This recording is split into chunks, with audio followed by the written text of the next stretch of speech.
家早晨啊！而家係嚟到早上嘅時間，我哋一早嚟讀一個發願文啦。恭請往天后土，天上天下所有芸芸眾生，萬事萬物我靈以及弟子家所有的神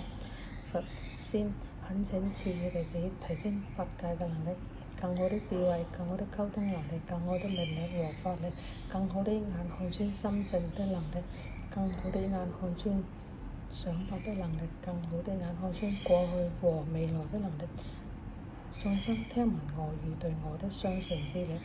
更好的對事業嘅理解和掌握，更好的對財富嘅理解和掌握，更好的對金錢嘅理解和掌握，更好的對政治嘅理解和掌握，更好的對經濟嘅理解和掌握，更好的對商業嘅理解和掌握，更好的對生意嘅理解和掌握，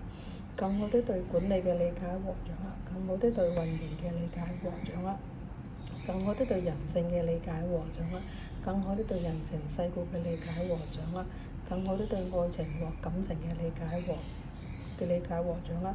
更好的對婚姻嘅理解和掌握，更好的對子女教育嘅理解和掌握，更好的對身體健康嘅理解和掌握。因為弟子需要用這些力量和能力去幫助更多的芸芸眾生和度化更多的芸芸眾生。弟子希望在心性、言性、修行上對他們有所幫助。弟子希望在做人做事上對他們有所幫助。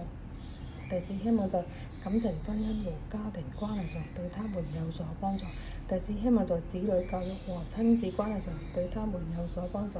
弟子希望在身體與心靈健康上對他們有所幫助。弟子希望在事業與財運上對他們有所幫助。弟子希望幫助一切眾生可以免除一切危機和困難。弟子希望幫助一切眾生生出一顆修行正法、修行一切諸善的心。弟子希望幫助一切眾生堅定信心，持之以恆，可除萬難，勇於面對未知恐懼。弟子希望用全新的認知去替換他們錯誤的認知和行為。弟子希望所有的眾生都能